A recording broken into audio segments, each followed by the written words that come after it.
Hello बच्चों, let's read this question. The question says when the object is at a distance of more than 6 meters, at that time क्या होगा हमसे पूछा गया है. Options है फर्स्ट सिलियरी मसल्स जो होंगी वो फुली कॉन्ट्रैक्टेड होंगी.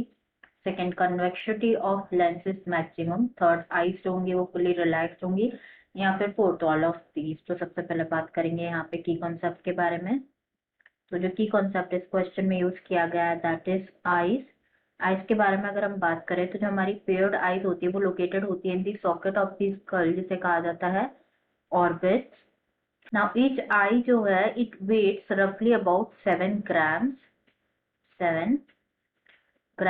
एंड जो ह्यूमन आई होती है ऑपरेट होती है on same basic principle as that of camera. तो जो सिंगल फोकस लाइट होती है from all the parts of the visual field on to a sheet of light sensitive cells. तो जो रीजन होता है आपकी environment from which each eye जो है कलेक्ट करती है लाइट रेज उसे कहा जाता है विजुअल फील्ड. Visual field. तो हमसे यहाँ क्वेश्चन में क्या पूछा गया है कि जब ऑब्जेक्ट जो है वो होगा at the distance of more than 6 meters तो एट द टाइम क्या होगा. तो हमारी जो आईज होती है वो कैप्चर करती है लाइट को emitted by various object and then it send उसको भेजा जाता है invert.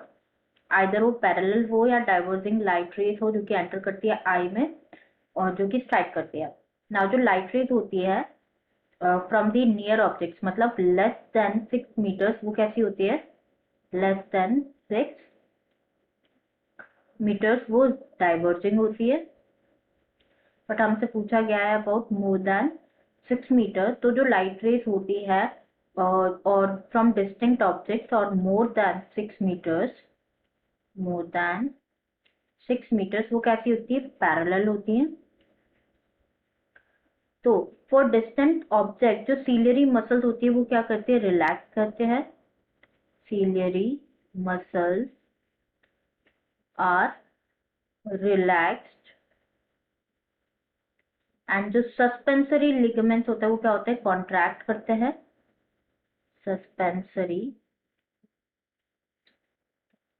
ligaments it's contracted which leads to decrease होता है जिसकी वजह से क्या होता है जो कॉन्वेक्सिटी होती है ऑफ द लेंस वो डिक्रीज होती है. कॉन्वेक्सिटी ऑफ लेंस वो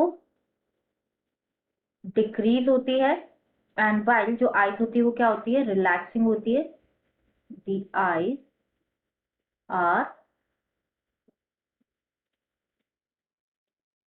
relaxing through the cornea and the lens. जो लाइट रेज होती है इन द विजिबल वेवलेंथ वो फोकस होती है on the retina and generate करती है impulse in the rods and cones जो कि प्रेजेंट होते हैं इन द रेटिना. तो यहाँ पे हमारा आंसर क्या होगा. फर्स्ट बने यहाँ पे ऑप्शन में कि जो सीलियरी मसल्स होती है वो फुली कॉन्ट्रैक्टेड होती है तो इनकरेक्ट होगा. अगर ऑब्जेक्ट प्रेजेंट होगा मोर देन 6 meters तो एट दैट टाइम जो सीलियरी मसल्स होंगी वो क्या होंगी. रिलैक्स होंगी. कॉन्वेक्सिटी ऑफ द लेंस होगी वो भी डिक्रीज होगी तो ये भी इनकरेक्ट हो जाएगा. आईज फुल्ली रिलैक्स होती है ये बिल्कुल करेक्ट है as per our discussion. Answer will be third. तो फोर्थ भी इनकरेक्ट हो जाएगा.